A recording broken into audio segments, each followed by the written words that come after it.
This is a print showing San Francisco Harbor in 1848. There's a little smattering of houses and a few boats in the water.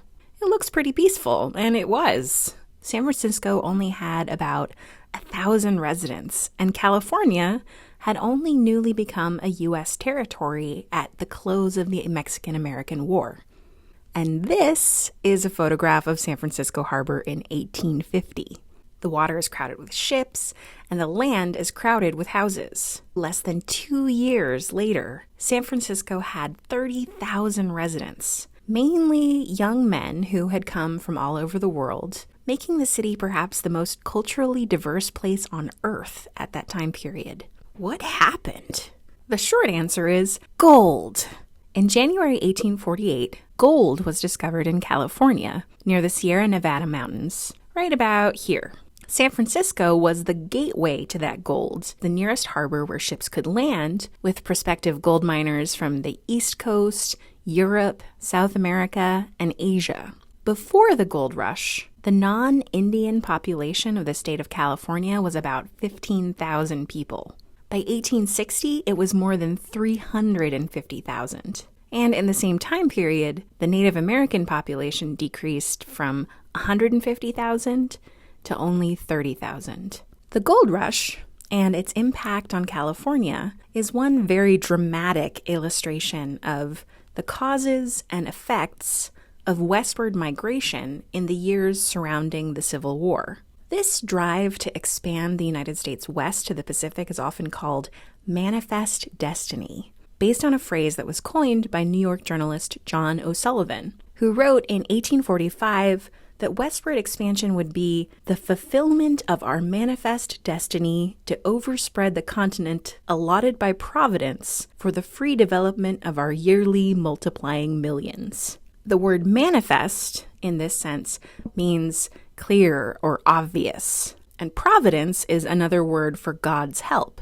So O'Sullivan was saying that God had provided the continent for the United States to expand, and it was obviously the destiny of the United States to do so. But despite the prevailing idea that the American West was an empty land full of limitless resources, there were, in fact, a lot of Native people already living in the West. And the arrival of people not only from the East Coast, but from all over the world in the second half of the 19th century would have enormous effects on both people and politics. So let's start by talking about what drew immigrants to the West in this era. First and foremost, they were drawn by economic opportunities available in the West. Before there were gold miners flooding San Francisco, most people who went to the West were farmers. As land became scarcer in the East, a trickle of farming families headed to the fertile Willamette Valley of Oregon through the Oregon Trail. After the discovery of gold in California, and later in Montana, westward migration increased exponentially. But only a few miners actually struck it rich, mainly those who were already in the area before gold was discovered. Mining and farming weren't the only economic opportunities available in the West. Many people found work in the industries that served the miners, like hardware stores, boarding houses, and restaurants. There was also the railroad. Between 1860 and 1880, the miles of railroad track in the United States tripled. And as the railroad expanded, so did opportunities for work on the railroad. The expansion of the railroad was one way that the federal government facilitated westward migration. In 1862, in the midst of the Civil War, Congress passed the Pacific Railway Act, which granted railroad companies more than 100 million acres in order to complete a transcontinental railroad, which they did in 1869. The Transcontinental Railroad reduced the time it took to get across the country from 5 months to just 6 days, which made traveling and transporting goods to and from the West much easier. In 1862, Congress also passed the Homestead Act, which granted 160 acres of land for free to anyone over the age of 21 who had never taken up arms against the U.S. government, so no one who was affiliated with the Confederacy, as long as they made improvements to the land within 5 years. and this included women, immigrants, and African Americans. The Homestead Act was the wartime extension of the ideas of the free soil movement to populate Western lands with small, independent farmers rather than slaveholders on giant plantations. More than 1.5 million people acquired land this way. The last reason that Americans headed west that I'll talk about here was cultural messaging of the time period.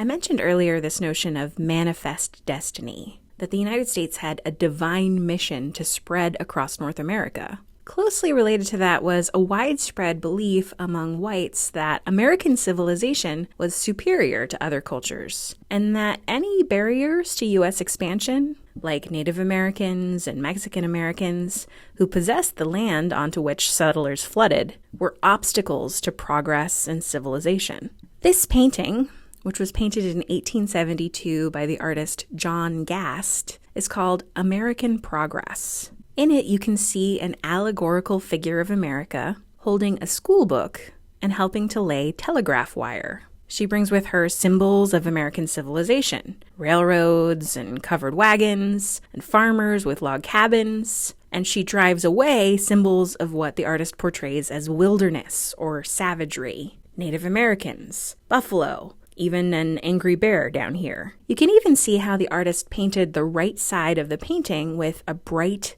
clear sky, and the left side with dark shadows and clouds, so that this central figure of America seems to be driving out the darkness. I encourage you to pause the video and see how many symbols of civilization and symbols of wilderness you can identify in this painting.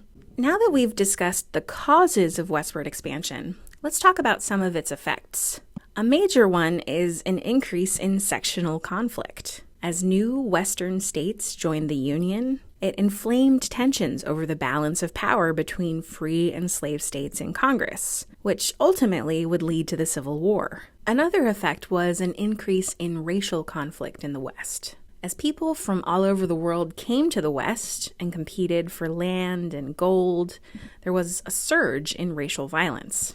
Before and after the Civil War, as white settlers crowded onto the lands of Plains Indians, the U.S. Army sought to exterminate them or confine them to reservations. In California, white miners sought to expel foreign miners and Native Americans from regions with gold. Vigilantes killed or expelled 80% of the native population of the region in just over a decade. Also in California, vigilante groups attacked Chinese communities and even tried to destroy Chinatown in San Francisco in 1877. The state government in California also imposed high taxes on foreign miners, especially the Chinese. These discriminatory laws would lay the groundwork for the first race-based immigration restriction in U.S. history, the Chinese Exclusion Act of 1882. The enormous increase in westward expansion in this era led to unprecedented prosperity for some and unprecedented misery for others. But in 1877, at the end of the Reconstruction era, the process of westward expansion was not yet complete. Many of the political, social, and economic consequences of the events in this time period would become even more pronounced in the last years of the 19th century.